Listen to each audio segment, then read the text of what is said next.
మన ప్రభు అయిన యేసుక్రీస్తు పరిశుద్ధ నామమున మీ అందరికీ నా హృదయపూర్వకమైన వందనాలు, షాలోమ్ తెలియచేస్తున్నాను. అందరూ బాగున్నారండి? మరి ఈ సమయంలో ఒక పాట పాడుకొని తదుపరి దేవుని యొక్క వాక్యంలోకి మనందరం ప్రవేశిద్దాం. నేర్చుకొనుటకు నీ యొద్ద యేసు కూర్చుండి విందునయ్యా అనే పాట పాడి ప్రభువును మహిమపడదాం. నేర్చుకొనుటకు నీ యొద్ద యేసు కూర్చుండి విందునయ్యా,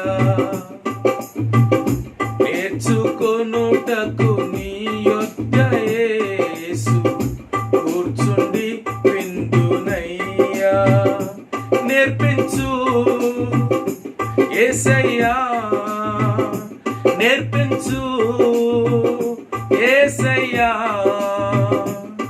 నా మంచి బోధకుడా, నేర్పించు యేసయ్యా, నేర్పించు యేసయ్యా, నేర్చుకొనుటకు నీ యొద్ద యేసు కూర్చుండి విందునయ్యా, నేర్చుకొనుటకు నీ యొద్ద యేసు కూర్చుండి విందునయ్యా.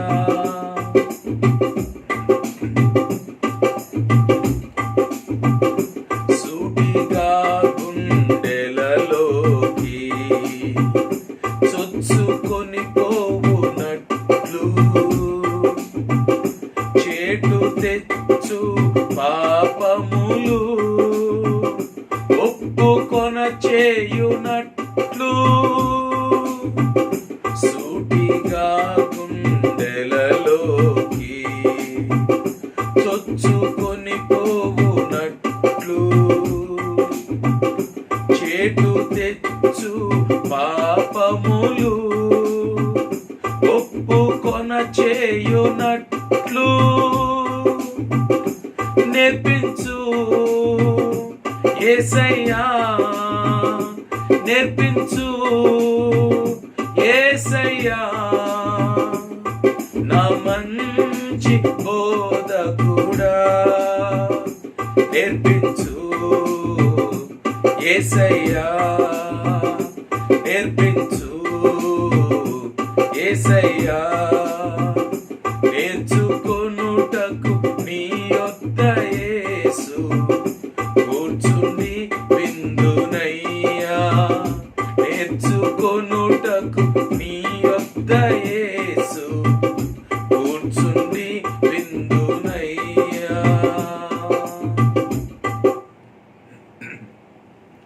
మంచిది ప్రియమైన దేవుని బిడ్డలారా, ఈ సమయంలో మనం చిన్న ప్రార్థన చేసుకుని దేవుని యొక్క వాక్యంలోకి మనం ప్రవేశిద్దాం. పరిశుద్ధుడా, ప్రేమ గల తండ్రి, నీ పరిశుద్ధమైన ఉన్నతమైన గొప్ప నామానికి స్తుతులు స్తోత్రాలు ప్రభువా. ఈ సమయంలో నీ వాక్యం ద్వారా నాతో మాతో మీరు మాట్లాడండి. నన్ను నిలబెట్టుకొని నీ ప్రజల పక్షాన మాట్లాడండి ప్రభువా. అయ్యా, ఈ వాక్యము వీక్షిస్తున్న ప్రతి ఒక్క బిడ్డను నా తండ్రి బోగా దీవించి ఆశ్రయించి నీ కృపలో వారిని వర్ధిల్లింపచేయమని, నన్ను మీ సిలువు చాటును మరుగుపరచి మీరే బోధించమని యేసు నామములో ప్రార్థన చేసి వేడుకుంటున్నాము తండ్రి, ఆమేన్. మరోసారి ప్రియమైన దేవుని బిడ్డలారా, మీ అందరికీ హృదయపూర్వకమైనటువంటి శుభాలు తెలియచేస్తున్నాను. ఈ సమయంలో దేవుని యొక్క వాక్యాన్ని మనం ధ్యానం చేద్దాం. నా అంశం ఏంటంటే మహిమగల సింహాసనపు తీర్పు. మహిమగల సింహాసనపు తీర్పు. భవిష్యత్తులో మనుషులకు జరిగేటువంటి 3 ప్రాముఖ్యమైన తీర్పులలో ఇది రెండవ తీర్పు. మొదటి తీర్పు క్రీస్తు న్యాయ సింహాసనపు తీర్పు. ఇది ఎవరు జరిగిద్దంటే ఎత్తబడినటువంటి సార్వత్రిక సంఘానికి మధ్యాకాశంలో జరిగేటువంటి తీర్పుని క్రీస్తు న్యాయ సింహాసనపు తీర్పు అన్నారు. ఇప్పుడు రెండవది మహిమగల సింహాసనపు తీర్పు. ఈ తీర్పును గురించి మీకు ఒక 2 రెఫరెన్స్లను చూపించాలని ఆశపడుతున్నాను. మత్తయి సువార్త 5వ అధ్యాయం 31వ వచనం దగ్గర నుంచి 46వ వచనం వరకు ఉన్నటువంటి విషయాలు అక్కడ మనం చదువుకున్నట్లయితే ఈ సింహాసనపు తీర్పు గురించి మనకి బాగా స్పష్టంగా అర్థమైంది. నేను ఈ మత్తయి సువార్త 25వ అధ్యాయం 31వ వచనాన్ని చదువుతున్నాను, జాగ్రత్తగా వినండి. తన మహిమతో మనుష్య కుమారుడును ఆయనతో కూడా సమస్త దూతలను వచ్చునప్పుడు ఆయన తన మహిమ గల సింహాసనము మీద ఆసీనుడై యుండును. సో మనకి ఈ కింద ఇంకా వచనాలు మనం చూడగలిగితే ఈ తీర్పులో ఉన్నటువంటి విషయాలు మనకు అర్థమవుతాయి. అలాగే మరొక రెఫరెన్స్ మనం చూద్దాం. ప్రకటన గ్రంథం 19వ అధ్యాయం 11వ వచనం దగ్గర నుంచి ఆఖరి వచనం వరకు, అనగా 21వ వచనం వరకు యేసుక్రీస్తు వారి యొక్క మహిమ సింహాసనపు తీర్పు గురించి మనకి ఈ 2 రెఫరెన్స్లు మనకి చాలా స్పష్టంగా అర్థమవుతూ ఉన్నాయి. సరే, ఇంతకీ మహిమగల సింహాసనపు తీర్పు తీర్చడానికి ప్రభు అయిన యేసుక్రీస్తు వారు మహిమగల సింహాసనం కూర్చున్నాడు కదా. ఈ మహిమగల సింహాసనం కూర్చున్నటువంటి ఈ ప్రభువారు మహిమగల సింహాసనపు తీర్పు తీర్చడానికి ఎక్కడి నుంచి ఆయన రాబోతున్నాడు, ఇది మనం తెలుసుకోవాలి. ఎక్కడి నుంచి ఈ తీర్పు తీర్చడానికి రాబోతున్నాడు, మనకి దానికి సంబంధించిన రెఫరెన్స్ ప్రియమైన దేవుని బిడ్డలారా చాలా స్పష్టంగా 2వ దశలోనిక పత్రిక 1వ అధ్యాయం 7వ వచనంలోను, అలాగే ప్రకటన గ్రంథం 19వ అధ్యాయం 11వ వచనంలోను మనకి స్పష్టంగా అర్థమవుతుంది. ఎక్కడి నుంచి వస్తున్నాడట ఆయన? నేను ప్రకటన గ్రంథం 19, 11 చదువుతున్నాను. మరియు పరలోకము తెరవబడి ఉండుట చూచి తిని. సో ఇప్పుడు యేసు ప్రభు వారు ఈ తీర్పుని తీర్చడానికి ఆయన ఎక్కడి నుంచి రాబోతున్నాడంటే పరలోకం నుంచి రాబోతున్నాడు. దేవునికి స్తోత్రం. ఎత్తబడినటువంటి సంఘాన్ని ఆయన మధ్యాకాశంలో వాళ్ళందరికీ కిరీటాలు, అలాగే వస్త్రాలు, అలాగే పదవులు, మెప్పు అనుగ్రహించిన తర్వాత ఆయన పరలోకాన్ని తీసుకుని వెళ్ళి పెండ్లి కుమారుడైన యేసుక్రీస్తు వారు సంఘం అనే పెండ్లి కుమార్తెను వివాహం చేసుకున్న తర్వాత పెండ్లి కుమారుడైనటువంటి యేసు ప్రభు వారు పరలోకం నుంచి ఈ పెండ్లి కుమార్తెను కూడా తీసుకొని ఆయన రాబోతున్నాడు ఈ మహిమ గల సింహాసనపు తీర్పు తీర్చడానికి. రెండవది, ఆయన ఎప్పుడు వస్తాడు అనే విషయాన్ని మనం తెలుసుకోవాలి. ఇప్పుడు యేసు ప్రభు వారు మేఘాల మీద ఎప్పుడు వస్తాడో మనకు తెలియదు. యేసు ప్రభు వారు సంఘాన్ని ఎప్పుడు తీసుకుని వెళ్తాడో తెలియదు. కానీ మహిమగల సింహాసనపు తీర్పు ఆయన ఎప్పుడు జరిపించబోతున్నాడో మనకు అర్థమైంది, తెలిసింది. ఎప్పుడు అని మనం చూస్తే ప్రియమైన దేవుని బిడ్డలారా, మార్కు సువార్త 13:24 వచనం దగ్గర నుంచి 27వ వచనం వరకు మనం చూస్తే అక్కడ శ్రమ తీరిన వెంటనే, అంటే 7 ఏండ్ల శ్రమల కాలము ముగిసిన వెంటనే యేసుక్రీస్తు వారు ఈ యొక్క మహిమగల సింహాసనపు తీర్పును తీరుస్తాడు అని మనం అర్థం చేసుకోవాలి. మత్తయి సువార్త 24:29వ వచనం దగ్గర నుంచి 31వ వచనం వరకు, అలాగే 2వ దశలోనిక పత్రిక 1వ అధ్యాయం 6వ వచనం దగ్గర నుంచి 10వ వచనం వరకు మనకే అర్థమవుతుంది. అంటే ఈ రిఫరెన్స్ అన్నిటిని బట్టి ఈ మహిమగల సింహాసనపు తీర్పు ఎప్పుడు ఆయన వచ్చి జరిగిస్తాడు అంటే, ఎప్పుడు చేస్తాడు అంటే ప్రియమైన దేవుని బిడ్డలారా 7 ఏండ్ల శ్రమల కాలము ముగిసినప్పుడు ఇది జరిగిద్దని మనకు అర్థమవుతుంది. అలాగే ఆయన ఎక్కడికి వచ్చి ఈ మహిమగల సింహాసనపు తీర్పుని ఆయన జరిగించబోతున్నాడు. క్లియర్గా జకర్యా గ్రంథం 14వ అధ్యాయం 4వ వచనం ప్రకారంగా, అపోస్తుల కార్యములు 1వ అధ్యాయం 11వ వచనం ప్రకారంగా మనకు అక్కడ చాలా స్పష్టంగా కనిపిస్తుంది. అపోస్తుల కార్యములో యేసు ప్రభు వారు ఆరోహణమై వెళ్తున్నప్పుడు అక్కడున్నటువంటి గలిలీలందరూ కూడా తేరి చూస్తుంటే దేవదూతలు అన్నారు కదా, ఓ గలిలీలారా మీరెందుకు ఆకాశం వైపు చూస్తున్నారు అని చెప్పి, ఏ రీతిగా ఈ మనుష్య కుమారుడు వెళ్ళాడో ఆ రీతిగానే మరలా వస్తాడు అని దేవదూతలు చెప్పారు. సో ఇప్పుడు యేసు ప్రభు వారు ఎక్కడికి వచ్చి ఆయన ఈ తీర్పు తీర్చబోతున్నాడంటే ఒలీవ కొండ మీదకు వచ్చి ఆయన తీర్పు తీర్చబోతున్నాడు. లేదా భూమి మీద ఆయన అడుగుపెట్టి, ఇదిగో ఒలీవ కొండ మీద అడుగుపెట్టి మహిమగల సింహాసనపు తీర్పుని ఆయన తీర్చబోతున్నాడు. సో బాగా అర్థం చేసుకోండి, ఆయన ఎక్కడి నుంచి వచ్చి తీర్పు చేయబోతున్నాడంటే పరలోకం నుంచి. ఎప్పుడు వచ్చి తీర్పు చేయబోతున్నాడంటే ఈ భూలోకంలో 7 ఏండ్లు శ్రమలు ముగిసిన వెంటనే. ఎక్కడికి వచ్చి ఆయన తీర్పు తీర్చబోతున్నాడంటే ఇదిగో ఒలీవ కొండ మీద అడుగుపెట్టి ఆయన మహిమగల సింహాసనం వేసుకొని ఆయన తీర్పు తీర్చబోతున్నాడు అన్నది విషయం మనం జ్ఞాపకం చేసుకోవాలి. ఆ తర్వాత ఆయన ఎలాగూ వచ్చి ఈ తీర్పు తీర్చబోతున్నాడు అన్న విషయాన్ని మనం చూడగలిగితే మత్తయి సువార్త 24వ అధ్యాయం 27వ వచనం ప్రకారంగా తూర్పు నుండి మెరుపు పడమటికి ఎలాగూ కనపడిద్దో అలాగూ యేసు ప్రభువారు ఈ తీర్పుని తీర్చబోతున్నాడు. అంటే తూర్పున ఉదయించి పడమటకి మెరుపు ఎలా కనిపిస్తుందో, అంటే యేసు ప్రభువారు రహస్యంగా రావటంలా ఈ తీర్పు తెచ్చడానికి బహిరంగంగా రాబోతున్నాడు. అందుకే దీని ఏమన్నారంటే బహిరంగ రాకడా అన్నారు. యేసు ప్రభువారు సంఘాన్ని తీసుకుని వెళ్తానికి రహస్యంగా ఆయన వస్తున్నాడు. నేను దొంగ వలే వస్తాను, దొంగ ఊరి చెప్పడు కాబట్టి రహస్యంగా వస్తాడు, కాబట్టి ఆయన మధ్యాకాశంలోకి వస్తాడు, కాబట్టి దేవుని బుర్రతో ఆర్భాటంతో ప్రధాన శబ్దంతో ఆయన వస్తాడు, కాబట్టి అది రహస్య రాకడ. ఇప్పుడు ఇది బహిరంగ రాకడ. తూర్పున ఉదయించిన మెరుపు పడమటకి ఎలా కనపడిద్దో ఈ రాకడ అందరికీ కనపడిద్ది అనమాట.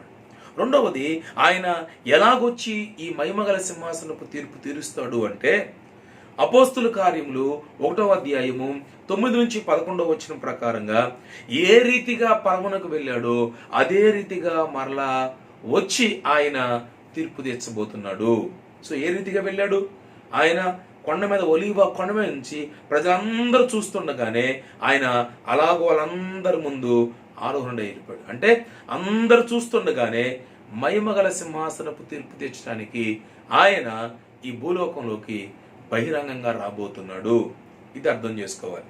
ఆ తర్వాత మూడోది మనం చూస్తే ప్రకటన గ్రంథం 1వ అధ్యాయం 7వ వచనం ప్రకారంగా ఇదిగో ఆయన మేఘారుడై వచ్చుచున్నాడు, ప్రతి నేత్రము ఆయనను చూచును, ఆయనను పొడిచిన వారును ఆయన చూచెదరు, భూజనులందరూ ఆయనను చూసి రొమ్ము కొట్టుకుందురు, అవును ఆమెన్ అనుంది అక్కడ. సో ఇప్పుడు దేవుని బిడ్డలారా, యేసు ప్రభు వారు మేఘాల మీద ఆయన రాబోతున్నప్పుడు ఇదిగో ప్రజలందరూ కూడా చూసట రొమ్ము కొట్టుకుంటారట.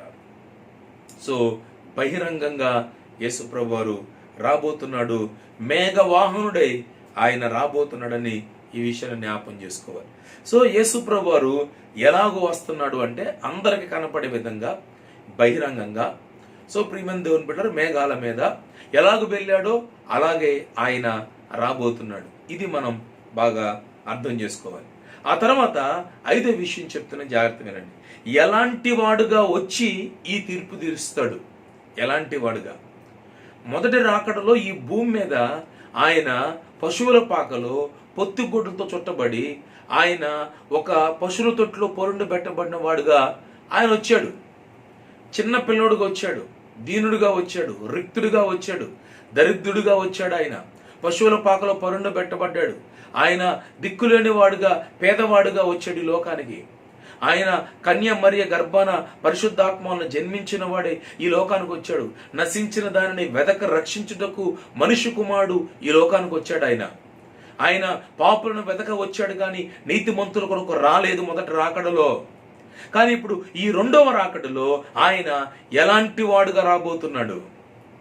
మనం చూసినట్టుగా యేసు ప్రభు వారు ఒక గొర్రె పిల్లని చంకన పెట్టుకొని ఒక గొర్రెల కాపరి కర్ర పట్టుకొని జాలి ముఖంతో వస్తాడేమో అనుకోబాకండి. అది మొదట రాకడ వచ్చేసాడు. ఆయన నశించిన గొర్రెలను వెతకడానికి వచ్చాడు ఆయన. కానీ ఇప్పుడు ఈ బహిరంగ రాకడలో ఆయన ఎట్టివాడుగా రాబోతున్నాడు, ఎలాంటి వాడుగా రాబోతున్నాడో యోహాను చాలా స్పష్టంగా చూసి మరి రాశాడు. ఇక్కడ చదువుదాం రండి ప్రియమైన దేవుని బిడ్డలారా.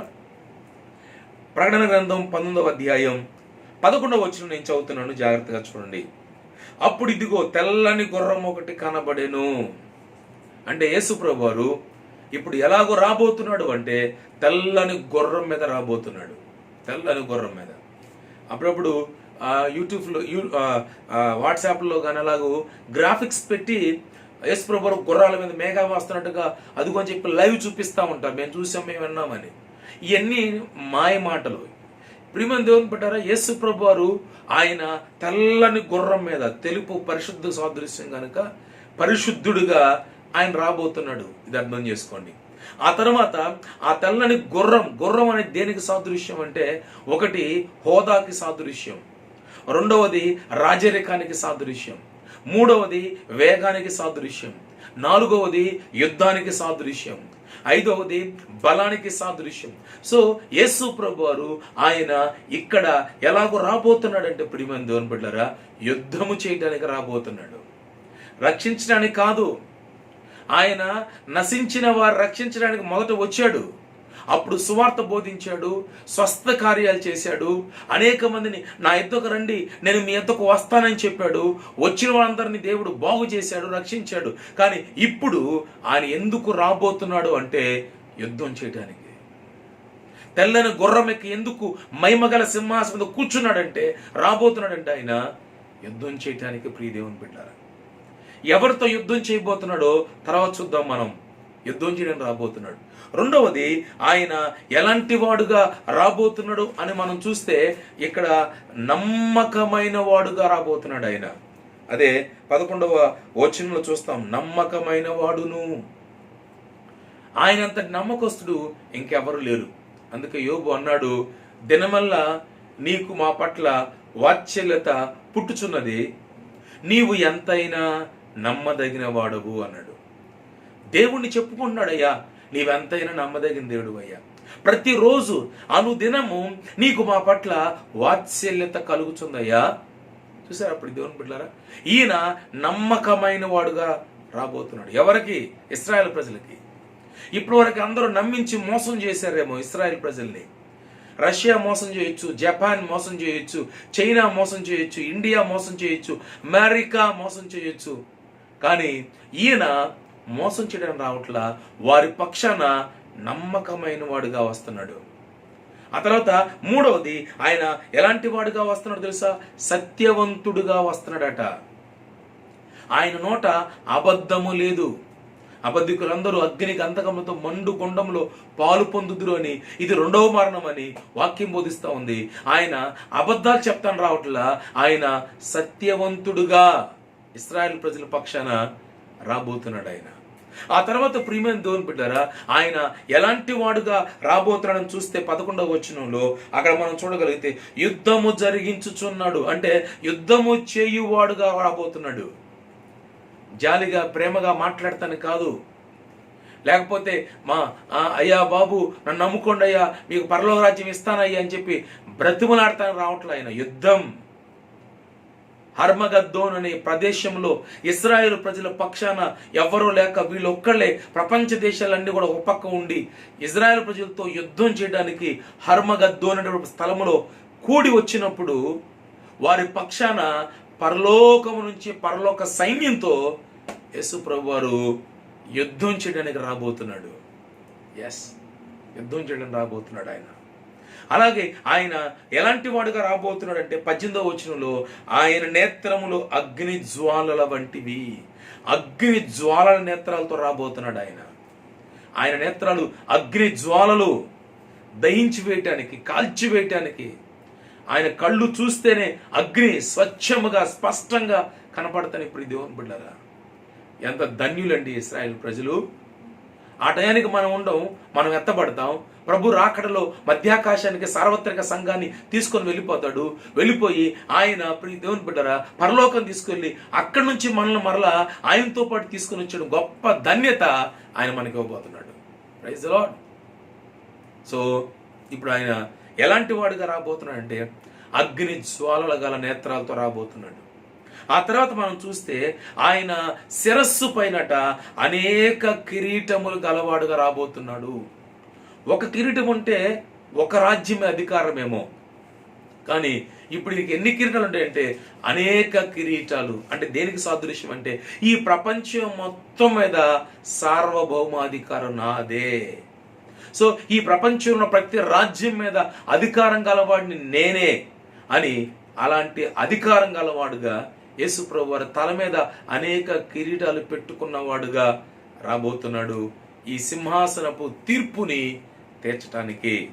ఆ తర్వాత మనం చూస్తే ప్రియ దేవుని బిడ్డరా, అదే 12వ వచనం మనం చూస్తే, వ్రాయబడిన ఒక నామము ఆయన కలదు, అది ఆయనకే గాని మరి ఎవరికి తెలియదు. ఎవరికి తెలియని పేరు గలవాడుగా ఆయన మహిమగల సింహాసనపు తీర్పు తీర్చడానికి రాబోతున్నాడు. Nobody nose except God. ఆయనకి తప్ప, ఆ యేసు ప్రభు వారికి తప్ప మళ్ళీ ఎవరికి తెలియదంట ఆయనకున్న పేరు. అలాంటి పేరుతో ఆయన రాబోతున్నాడు. ఆ తర్వాత ఎలాంటి వాడు రాబోతున్నాడు తెలుసా? అక్కడ చూస్తే ప్రియ దేవుని బిడ్డలారా, రక్తములో ముంచబడిన వస్త్రము ఆయన ధరించుకొని ఉండెను. 13వ వచనంలో ఆయన ధరించుకున్న వస్త్రం అట రక్తములో ముంచబడిన వస్త్రం.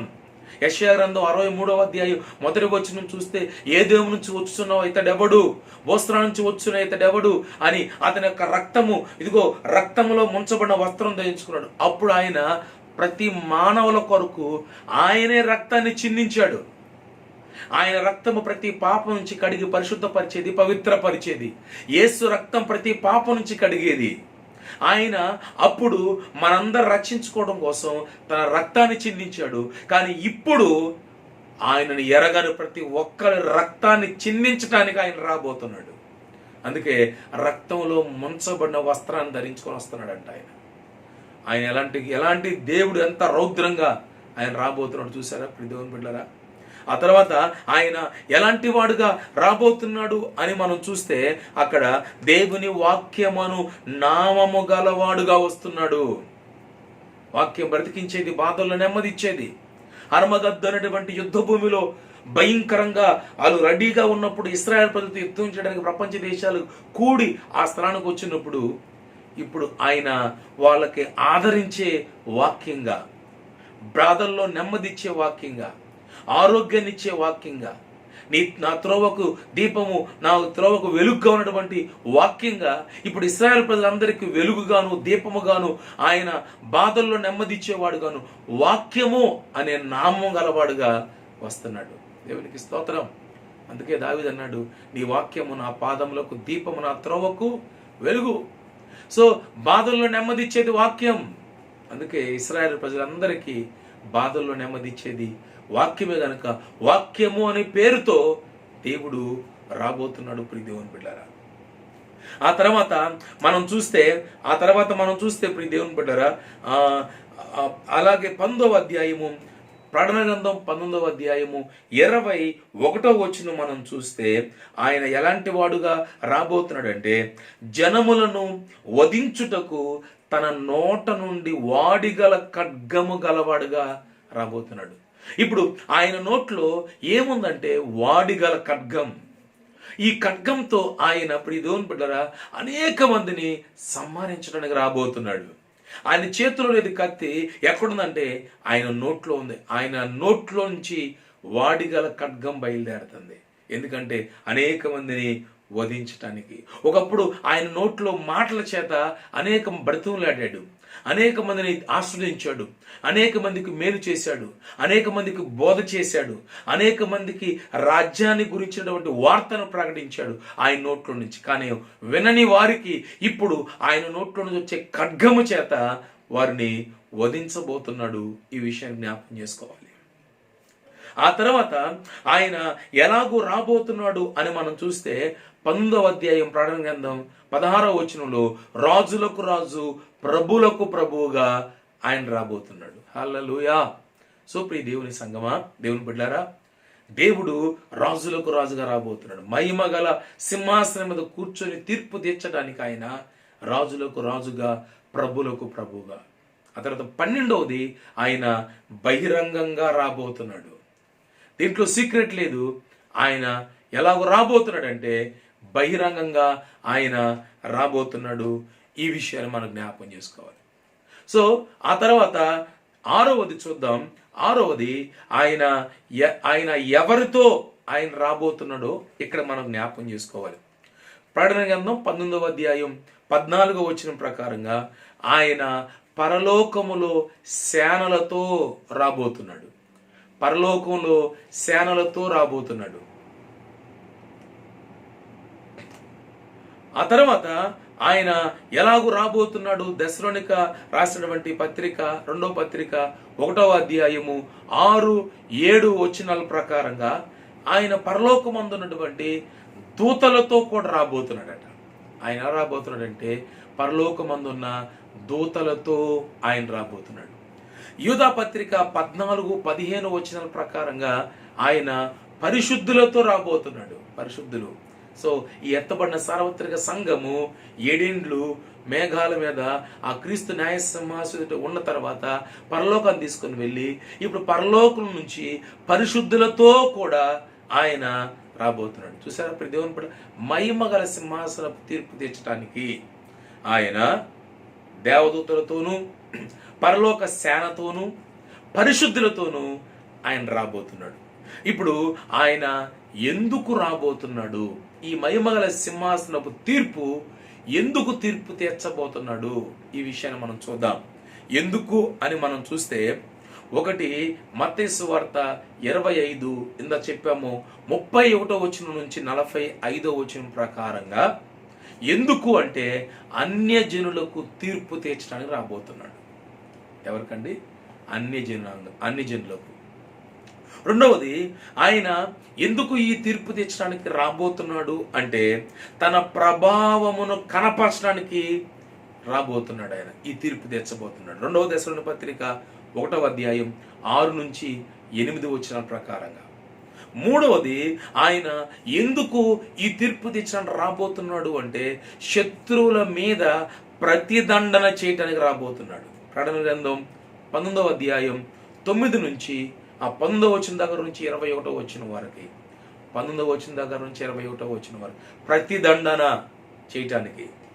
ఆ తర్వాత నాలుగోది, ఆయన ఎందుకు ఈ మహిమగల సింహాసనపు తీర్పు తీర్చడానికి రాబోతున్నాడు అంటే లూకాసు వార్త 1వ అధ్యాయం 32-33 వచనం ప్రకారంగా, ప్రకటన గ్రంథం 20వ అధ్యాయం 4 నుంచి 6వ వచనం ప్రకారంగా ఈ భూలోకంలో 1000 ఏండ్ల రాజ్య పరిపాలన చేయటానికి రాబోతున్నాడు ఆయన. హల్లెలూయా. 1000 ఏండ్ల రాజ్య పరిపాలన చేయడానికి రాబోతున్నాడు. సో ప్రియమైన దేవుని బిడ్డలారా, ఇప్పుడు ఈ మహిమగల సింహాసనపు తీర్పుని ఆయన ఎందుకు జరిగించబోతున్నాడంటే అక్కడ మత్తయి సువార్త 25వ అధ్యాయంలో మనం చూసినట్టుగా దేవుడు గొర్రెల్ని మేకల్ని వేరు చేస్తున్నాడు. గొర్రెల్ని మేకల్ని వేరు చేసినట్టుగా ఆయన ఒక పక్క అన్యుల్ని, అన్య జనాంగాన్ని, మరో పక్క ఇశ్రాయేల్ ప్రజల్ని వేరు చేస్తున్నాడు. చేసిన తర్వాత ప్రియమైన దేవుని బిడ్డలారా, ఆయన మరొక ఉపమానం చెప్పాడు. కుడి పక్క ఉన్నవారిని, ఎడం పక్క ఉన్నవారిని కూడా వేరు చేశాడు. సో ఈ తీర్పు 2గా విడగొట్టబడబోతుంది ప్రపంచంలో జనాభాని. యూదులు ఒక పక్క ఉంటే, ఇశ్రాయేల్ ఒక పక్క ఉంటే, అన్య జనాంగం అందరూ మరొక పక్కకి రాబోతున్నారు. ఇప్పుడు ఎవరైతే ఇశ్రాయేల్ ప్రజలకు హెల్ప్ చేస్తారో, సహాయం చేస్తారో వారందరూ కూడా కుడి పక్కన ఉన్నవారు. ఎవరైతే ఇశ్రాయేల్ ప్రజలను అసహించుకుంటూ వారిని దుర్భాషలాడుతూ వారిని సంహరిస్తూ ఉంటారో వారందరూ ఎడం పక్కన ఉన్నవారు. యేసు ప్రభువు ఆ ఉపమానం చెప్పాడు. ఆయన, నా తండ్రి చేత ఆశ్రయించబడిన వాళ్ళలోనికి రండి. మేమెందుకయ్యా నీ తండ్రి చేత ఆశ్రయించబడిన వారం? మేమెందుకయ్యా మా కొరకు సిద్ధపరిచిన దేవుని రాజ్యంలోకి మేము వెళ్ళాలి అంటే యేసు ప్రభు చెప్పాడు, ఇదిగో నేను ఆకలి కొంటే మీరు నాకు ఆహారం పెట్టారు, నేను దాహం కలిగి ఉంటే మీరు నాకు దాహం తీర్చారు, నేను వస్త్రహీనై ఉంటే మీరు నాకు వస్త్రాలు ఇచ్చారు, నేను రోగునై ఉండి హాస్పిటల్లో పరున్నప్పుడు మీరు నన్ను పరామర్శించడానికి వచ్చారు, చూడటానికి వచ్చారు.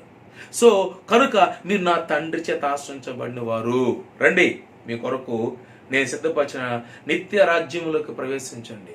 వెంటనే వారు అన్నారు, ప్రభువా మేమెప్పుడు నీకు అన్నం పెట్టాం, మేమెప్పుడు నీకు దాహం తీర్చాం, మేమెప్పుడు నీకు వస్త్రాలు ఇచ్చాం, మేమెప్పుడు నిన్ను హాస్పిటల్లో ఉంటే నువ్వు చూస్తానికి మేమెప్పుడు వచ్చాం ప్రభువా అని అంటే, అప్పుడు ప్రభు అన్నాడు, ఇదిగో అల్పులలో చిన్న వానికి మీరు చేస్తే నాకు చేసినట్టే అన్నాడు. అంటే అల్పులలో, పేదవారిలో, చిన్నవారిలో ఒక్కనికి అంటే ఇదిగో ఆ ఒక్కడెవరంటే ఇశ్రాయేలు ప్రజలు. ఈ ఇశ్రాయేలు ప్రజలకు మీరు చేశారు గనక ఇంత క్లిష్ట పరిస్థితుల్లో, ఇన్ని 7 ఏండ్ల శ్రమల కాలంలో అపవాది యొక్క తంత్రాలు ఎరిగి అపవాది భయంకరంగా ఇశ్రాయేలు ప్రజలను హింసిస్తున్నటువంటి ఆ పరిస్థితుల్లో మీరు నా జనాంగాన్ని ప్రేమించి, ఈ అల్పులను ప్రేమించి వారికి ఆహారం పెట్టారు, వారికి నీళ్ళు ఇచ్చారు, వారికి వస్త్రాలు ఇచ్చారు, వారు రోగిగా ఉంటే వారు పరామర్శించారు. సో వాళ్ళకు చేశారు గనక నాకు చేసినట్టే, సో మీరు రండి నా రాజ్యాన్ని స్వతంత్రించుకోండి అని ఆ రోజున మహిమగల సింహాసనం మీద కూర్చొని యేసు ప్రభువారు అన్య జనాంగము ఎవరైతే యూదులకు సహాయం చేశారో 7 ఏండ్ల శ్రమల కాలంలో వారిని పరలోక రాజ్యంలోకి చేర్చుకుంటున్నాడు. ఇప్పుడు ఎడం పక్కున్న వారితో మాట్లాడుతున్నాడు. నా తండ్రి చేత శపించబడిన వారులారా, మీ కొరకు సిద్ధపరిచినటువంటి నిత్య నరకంలోకి పొండి అని అన్నాడు. ఎందుకనయ్యా?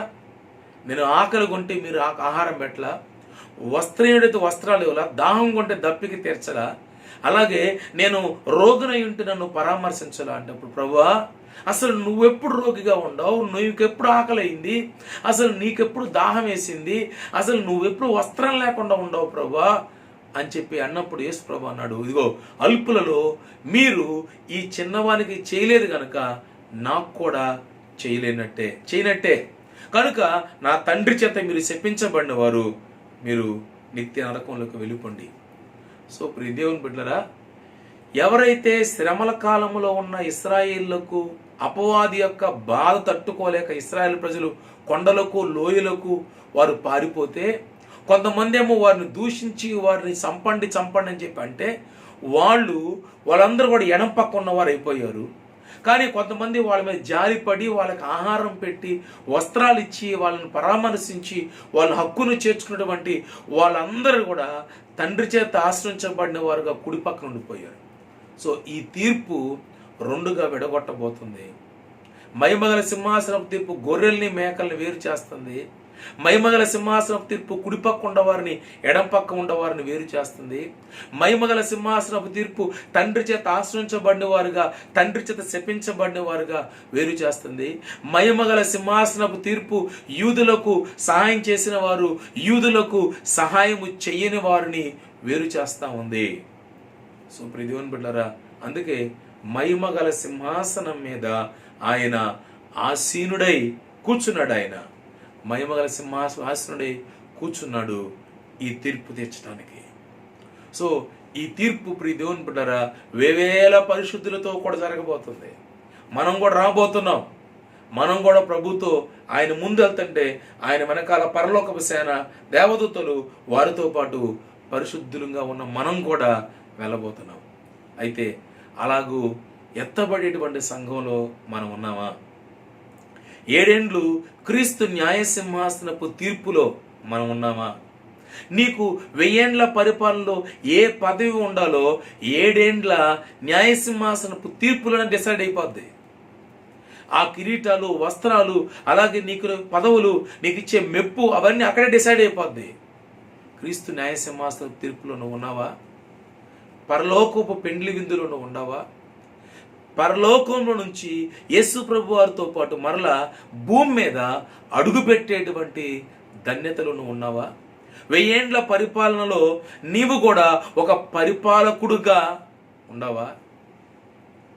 అలాంటి స్థితిలో మనం ఉండాలంటే నిజంగా ఇశ్రాయేలు ప్రజల పక్షాన అన్యులు ఎలాగో సహాయం చేశారో మనం కూడా సహాయం చేస్తే చాలా ఆశీర్వాదకరంగా మన జీవితాలను దేవుడు మార్చే దేవుడై ఉన్నాడు. దేవునికి స్తోత్రం. గనుక ప్రియ దేవుని బిడ్డారా, ఈ మహిమగల సింహాసనపు తీర్పు త్వరలో జరగబోతా ఉంది. దానికన్నా ముందు క్రీస్తు న్యాయసింహాసనపు తీర్పు జరగబోతుంది. ఆ తర్వాత ధవల సింహాసనపు తీర్పు ప్రభు చిత్తమైతే దీని గురించి మరోసారి మీకు తెలియచేయాలని ఆశపడుతున్నాను. దేవుడు ఈ మాటలు దీవించి ఆశ్రయించునుగాక. ఆమెన్. చిన్న ప్రార్థన చేద్దాం. పరిశుద్ధుడా, ప్రేమగల తండ్రి, ఇదిగో నాయనా, మీరు న్యాయ సింహాసనపు తీర్పు తీర్చి నీ దూతలతో పరలోక సేనతో అలాగే పరిశుద్ధులందరితో పాటు ఒలీవ కొండ మీదకు నీ నోట ఖడ్గాన్ని ధరించుకొని అగ్ని జ్వాల నేత్రాలు గలవాడవై నాయన నమ్మకమైన వాడుగా సత్యవంతుడుగా తెల్లని గుర్రం మీద నా ప్రభ ఒలీవ కొండ మీదకు మీరు రాబోతున్నారు. దేవుని నామము అనే పేరు గలవాడుగా మీకు తెలిసిన ఒకే ఒక పేరు, ఇంకెవరికి తెలియని పేరుతో నా ప్రభ మీరు యుద్ధం చేయడానికి రాబోతున్నావు. రాజులకు రాజుగా ప్రభులకు ప్రభుగా మీరు రాబోతున్నారు. అర్మగద్దోన్ అనేటువంటి ప్రదేశంలో ఇశ్రాయేలు ప్రజల పక్షాన నిలబడటానికి యుద్ధం చేయడానికి రాబోతున్నావు ప్రభా. కనుక ఎవరైతే ఇశ్రాయేలుకు వ్యతిరేకంగా వచ్చారో వారందరినీ నీ ఖడ్గము చేత సంహరించబోతున్నావు నా ప్రభా. కనుక తండ్రి ఇదిగో ఈ తీర్పు నాయన అయా గొర్రెల్ని మేకల్ని వేరు చేస్తుంది. ఈ తీర్పు కుడి పక్కన ఎడం పక్కన ఉన్న వారిని వేరు చేస్తుంది. ఈ తీర్పు ఆశ్రయించబడిన వారిని శపించబడిన వారిని వేరు చేస్తుంది. ఈ తీర్పు నా ప్రభు యూదులకు సహాయపడిన వారు యూదులకు సహాయపడని వారుగా అయా వేరు చేస్తా ఉంది నాయనా. నిజమే, మేము కూడా అయ్యా కుడి పక్కన ఉండేవారుగా, మేము గొర్రెల గుంపులో ఉండేవారుగా, మేము తండ్రి చేత ఆశ్రయించబడి పరలోకానికి వెళ్ళేవారుగా నా తండ్రి, మేము యూదులకు సహాయం చేసేవారుగా ఇప్పటి నుంచే మా జీవితాల్లో మేము కలిగి ఉండే భాగ్యం మా అందరికి దయచేసి మహిమ ఘనత ప్రభావాలు పొందుకోమని విన్న వాక్యాన్ని శత్రువైన సాతాను తీసుకొని వెళ్లకుండా మా హృదయాల్లో భద్రపరిచి నీరు కట్టి ఫలింపచేసి నిరాకడ కొరకు మమ్మల్ని అందరినీ ఆయత్తపరచమని ప్రభా.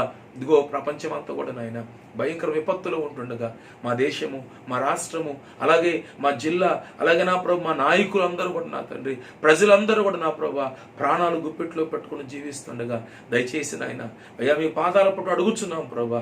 దయచేసి ఈ కరోనాను నివారించండి నా ప్రభా. ఈ వైరస్ను దూరపరచండి అయ్యా. మీరు తలుచుకుంటే నా ప్రభా ఒక్క మాట చెప్తే వైరస్ చచ్చిపోద్ది నా ప్రభా. మీకు అసాధ్యమైనది ఏది లేదు నాయన.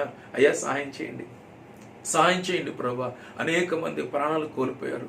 అనేక మంది నా తండ్రి వ్యాధిగ్రస్తులు అయిపోతున్నారు నా తండ్రి. దయచేసి కృప చూపండి అయ్యా. మా రాష్ట్ర ముఖ్యమంత్రి గారిని జ్ఞాపం చేసుకోండి, ప్రధానమంత్రి గారిని జ్ఞాపం చేసుకోండి, మంత్రులను ఎమ్మెల్యేలను జ్ఞాపం చేసుకోండి అయ్యా. పోలీస్ సిబ్బందిని జ్ఞాపం చేసుకోండి అయ్యా. డాక్టర్లని వైద్య సిబ్బందిని నర్సులను నా ప్రభా అయ్యా. అలాగే నా తండ్రి మున్సిపాలిటీ సిబ్బంది వారిని నాయన అలాగే ప్రభా ఇదిగో ఈ యొక్క శానిటైజ్ చేసేటువంటి నా ప్రభా యేసయ్య వారిని జ్ఞాపం చేసుకోండి ప్రభా. అలాగే సెక్రటరియట్ నా ప్రభు గ్రామ సచివాలయంలో పనిచేస్తున్నటువంటి ప్రతి సిబ్బందిని నా ప్రభు జ్ఞాపం చేసుకోండి అయినా అయ్యా. వార్డు వాలంటీర్ల దగ్గర నుంచి వార్డు సెక్రటరీలు అందరూ కూడా ఎవరైతే ప్రజల కోసం నా తండ్రి అయ్యా వారు ప్రాణాలు సైతం లెక్క చేయకుండా నా ప్రభా ఒక కమిట్మెంట్తో పనిచేస్తున్నారు నాయన.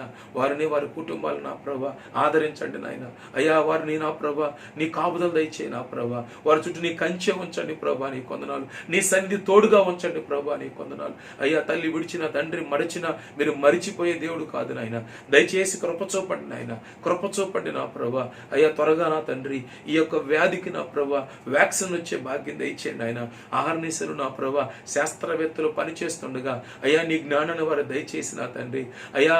ఈ వైరస్ నుంచి నా ప్రభా అయ్యా ప్రపంచం విడుదల వచ్చే భాగ్యం దయచేయండి ఆయన అయ్యా. మీ లెక్క ఇంకా పూర్తి కాలేదేమో, దయచేసి క్షమించు నా ప్రభా.